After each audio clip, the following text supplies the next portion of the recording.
തൃശ്ശൂരിലെ ഒരു തട്ടിപ്പുകാരിയുടെ കഥ ഞാൻ തുടക്കത്തിൽ പ്രേക്ഷകരോട് സൂചിപ്പിച്ചിരുന്നു. പലതരം തട്ടിപ്പുകൾ നമ്മൾ കണ്ടിട്ടുണ്ട്. ഒരു ബാങ്കിങ് സ്ഥാപനത്തിൽ പ്രവർത്തിക്കുക, അവിടെ നിന്ന് 20 കോടി രൂപ 5 വർഷം കൊണ്ട് അടിച്ചു മാറ്റുക, അതും കുഴൽപ്പണം വിതരണം ചെയ്ത ആൾക്കാരുമായിട്ട് ബന്ധം സ്ഥാപിച്ച് അതുവഴി പണം കടത്തുക. എന്നിട്ട് 5 ബാങ്ക് അക്കൗണ്ടുകളാണ് ധന്യയ്ക്ക് മാത്രമുള്ളത്. എത്ര കാറുകളുണ്ടെന്നറിയാമോ? 6 ആഡംബര കാറുകളുണ്ട്. 5 വർഷമായിട്ട് 20 കോടിയുടെ തട്ടിപ്പാണ് ഈ ധന്യ മോഹൻ നടത്തിയിരിക്കുന്നത് എന്നുള്ളതാണ്. എത്ര ധന്യം ഈ ജീവിതം എന്നവർ വിചാരിച്ചിട്ടുണ്ടാവും. ഇപ്പോൾ എല്ലാം പിടിച്ചു, പൊളിഞ്ഞടുങ്ങി. 20 കോടി രൂപ കട്ട വഴി എന്താണ് എന്നത് മനസ്സിലായി. അതിൽ മാധ്യമപ്രവർത്തകരുടെ ചോദ്യത്തിന് ഇന്നലെ ധന്യ പ്രതികരിച്ചത് എങ്ങനെയാണ്? എൻ്റെ ഈ ബാഗ് മുഴുവൻ പണമാണ്, അങ്ങ് ചൊമ്പുവയിലാണ് 5 സെൻറ്റ് സ്ഥലം വാങ്ങിച്ചിരിക്കുന്നത് എന്നാണ്. ധന്യ എങ്ങനെ പ്രതികരിക്കാനൊക്കെ ഉള്ള ഉളുപ്പില്ലായ്മയും ഒന്ന് ആലോചിച്ച് നോക്കൂ. എന്തായാലും ജെയ്സൺ ചാമവളപ്പിൽ നമുക്കൊപ്പം ചേരുന്നുണ്ട്. കൂടുതൽ ചന്ദ്രനിൽ 5 സെൻറ്റ് സ്ഥലം എന്നാണ് പറഞ്ഞത്. അപ്പോൾ ജെയ്സൺ ചാമവളപ്പിൽ ചേരുന്നുണ്ട്. ജെയ്സൺ, ചന്ദ്രനിൽ 5 സെൻറ്റ് സ്ഥലം വാങ്ങിയ ധന്യ മോഹൻ എൻ്റെ ഇടപാടുകളൊക്കെ എങ്ങനെയായിരുന്നു? വളരെ വിചിത്രമായ ഇടപാടുകളാണെന്ന് മനസ്സിലാക്കുന്നത്. പക്ഷേ ഈ ബാങ്കിങ് സ്ഥാപനം 5 വർഷമായി ഇങ്ങനെ പണം അടിച്ചു മാറ്റുന്നത് അറിയാതിരുന്നു എന്നതും വളരെ കൗതുകകരമായ ഒരു കാര്യമാണ്. എങ്ങനെയായിരുന്നു ധന്യ മോഹൻ്റെ ഓപ്പറേഷൻ? അരുൺകുമാർ, തീർച്ചയായും കഴിഞ്ഞ ദിവസം അവർ ചന്ദ്രനിൽ സ്ഥലം വാങ്ങിയ ധന്യ മോഹൻ, ആ ആത്മവിശ്വാസമാണ് കഴിഞ്ഞ 5 വർഷവും അവരെ പിടിച്ചു നിർത്തിയതെന്ന് പറയേണ്ടി വരും. അത്രയേറെ കോൺഫിഡൻസോടുകൂടി ഒരു തട്ടിപ്പ് നടത്താൻ ഒരു സ്ത്രീക്ക് കഴിയുന്നു എന്നതാണ് ഏറ്റവും പ്രധാനപ്പെട്ട. സ്ത്രീ ആയാലും പുരുഷനായാലും അത്ര ആത്മവിശ്വാസത്തോടുകൂടി ഒരാൾക്കും പിടികൊടുക്കാതെ കഴിഞ്ഞ 5 വർഷം 8000-ലധികം ട്രാൻസ്ഫറുകളാണ് 8 അക്കൗണ്ടുകൾ മുഖേന ഈ കാലങ്ങളിൽ നടത്തിയതെന്നാണ് പോലീസ് ഇപ്പോൾ കണ്ടെത്തിയിരിക്കുന്നത്. ഇതിൽ 5 അക്കൗണ്ട് ധന്യയ്ക്ക് തന്നെയുണ്ട്, മറ്റുള്ളത് അവരുടെ മാതാപിതാക്കളുടെയും ഭർത്താവ് ഉൾപ്പെടെയുള്ള അടുത്ത ബന്ധുക്കളുടെയുമാണ്. പ്രധാനമായും 6 ആഡംബര കാറുകൾ ഇവർക്കുള്ളതായി ഇപ്പോൾ പോലീസ് കണ്ടെത്തിയിട്ടുണ്ട്. അതേസമയം ഇവർ റമ്മി, അതായത് ഓൺലൈൻ റമ്മിക്ക് അടിമയായിരുന്നു. ആ വഴി 2 കോടി രൂപ അവർക്ക് നഷ്ടപ്പെട്ടു എന്ന് പോലീസ് കണ്ടെത്തുന്നു. ഇത്തരത്തിൽ നാം അടുത്ത കാലത്തൊന്നും ഇത്തരത്തിൽ ഒരു വ്യക്തി വലിയ 20 കോടിയുടെ തട്ടിപ്പൊക്കെ നടത്തുക എന്നത് നാം വാർത്ത അധികം കേട്ടിട്ടില്ല. ഈ ഒരു വലിയ ഇടവേളയ്ക്ക് ശേഷമാണ് അത്തരം ഒരു വാർത്ത വരുന്നത്.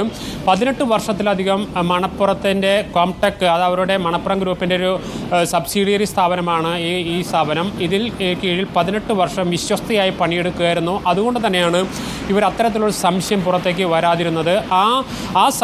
ആ വിശ്വാസ്യത മുതലെടുത്ത് ചൂഷണം ചെയ്താണ് ഇവർ 20 കോടി രൂപ 8ഓളം അക്കൗണ്ടുകൾ വഴി 8000-ഓളം ട്രാൻസ്ഫറുകൾ മുഖേന തട്ടിയെടുത്തത്.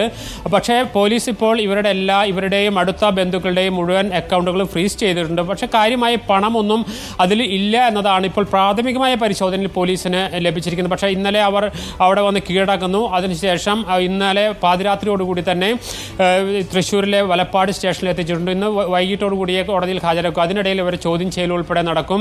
ആ ചോദ്യം ചെയ്യലിൽ മാത്രമേ കൂടുതൽ വിവരങ്ങൾ മനസ്സിലാക്കൂ. ഏതായാലും ആഡംബരമായ ജീവിതം നയിക്കുന്നതിന് വേണ്ടി കൂടി ഈ പണം ഉപയോഗിച്ചിട്ടുണ്ട്. അതുകൊണ്ട് തന്നെ ഈ പണം കൈമാറിയ അക്കൗണ്ടുകളിൽ ഇപ്പോൾ പണമില്ലേ? ഈ 5 വർഷം കൊണ്ടൊക്കെ 20 കോടി രൂപ അടിച്ചു മാറ്റിയിട്ട് അത് മൊത്തം ചെലവാക്കണമെങ്കിൽ അതിനും വേണമല്ലോ ഒരു പ്രത്യേക വൈഭവം. ഓൺലൈൻ റമ്മിക്ക് അടിമപ്പെട്ടിരുന്നു, 2 കോടി അതുവഴി പോയി. ബാക്കി എന്നാലും 18 കോടി കാണണ്ടേ? അത് അക്കൗണ്ടുകളിൽ ഇപ്പോഴില്ലേ? അത്തരത്തിലുള്ള പണമാണ് അരുൺകുമാർ, അത്തരത്തിലുള്ള പണമാണ് നമ്മൾ നേരത്തെ സൂചിപ്പിച്ച പോലെ തന്നെ കുഴൽപ്പണ ഇടപാടുകൾ വഴി, അതായത് കുഴൽപ്പണം കടത്തുകാരുണ്ട്, അവരുടെ സഹായത്തോടു കൂടി വിദേശത്തേക്ക് പണം കടത്തി എന്നതാണ് പോലീസിൻ്റെ പ്രാഥമികമായ ഒരു പരിശോധനയിൽ കണ്ടെത്തിയിരിക്കുന്നത്.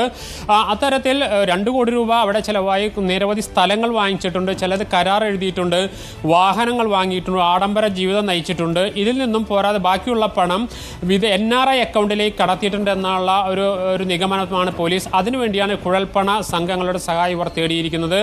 മാത്രവുമല്ല, ഇവരുടെ അടുത്ത ബന്ധുക്കൾ പലരും ഈ കേസിൽ പ്രതിയാകും എന്ന സൂചന കൂടി പോലീസ് നൽകുന്നുണ്ട്. ഏതായാലും കഴിഞ്ഞ കുറേ കാലങ്ങൾക്കിടയിൽ ഏറ്റവും വലിയ തട്ടിപ്പ്, ഒരു വ്യക്തി നടത്തിയ ഏറ്റവും വലിയ തട്ടിപ്പ്, അത്രയും വിശ്വാസ്യതയോടുകൂടി ഒരു തൊഴിലിൽ പണിയെടുക്കുകയും ആ വിശ്വാസ്യതയെ ചൂഷണം ചെയ്ത് വളരെ ആസൂത്രിതമായി, അതാണ് എടുത്തു പറയേണ്ട സംഗതി. 5 വർഷം ഡിജിറ്റൽ അക്കൗണ്ടുകളിലൂടെ, പേഴ്സണൽ ലോണുകളിലൂടെ വളരെ ആസൂത്രിതമായി ഇത്തരമൊരു തട്ടിപ്പ് നടത്തണമെങ്കിൽ അവർ ഒറ്റയ്ക്ക് നടത്താൻ കഴിയില്ല. അതുകൊണ്ട് തന്നെയാണ് കൂടുതൽ പ്രതികൾ ഉണ്ടാകുമെന്ന് പോലീസ് ഉറപ്പിച്ച് പറയുന്നത്. ചോദ്യം ചെയ്യൽ അല്പസമയത്തിനകം തുടങ്ങും. വൈകിട്ടോടുകൂടി മാത്രമേ കോടതിയിൽ ഹാജരാക്കൂ. ഇന്ന് കസ്റ്റഡിയിൽ ആവശ്യപ്പെടാനാണ് പോലീസിൻ്റെ ഇപ്പോഴത്തെ ആലോചന. കൂടുതൽ വാർത്തകൾ, വളരെ കൗതുകവും അതോടൊപ്പം തന്നെ ഏറെ ഞെട്ടിക്കുന്നതുമായ ഈ തട്ടിപ്പിൻ്റെ പുതിയ വാർത്തകൾ വരും മണിക്കൂറുകളിൽ വരുമെന്ന് തന്നെയാണ് നാം പ്രതീക്ഷിക്കുന്നത്. അരുൺകുമാർ. ഓക്കെ, മറ്റൊരു തട്ടിപ്പിൻ്റെ കഥ കൂടി, ഒരു പുതിയ കഥാപാത്രം കൂടി ജനിച്ചിരിക്കുന്നു എന്ന് വേണമെങ്കിൽ പറയാം. ധന്യ മോഹൻ. അപ്പോൾ അത്ര ധന്യവും അത്ര മോഹനവുമല്ല ഈ തട്ടിപ്പെന്ന് ധന്യ മോഹന് മനസ്സിലായിട്ടുണ്ടാവും. നേരെ വഴിക്ക് ജീവിച്ചുകൂടെ എന്ന് മാത്രമേ നമുക്ക് പറയാനുള്ളൂ. എത്രയോ മനുഷ്യർ കഷ്ടപ്പെട്ട് ജീവിക്കുന്നു.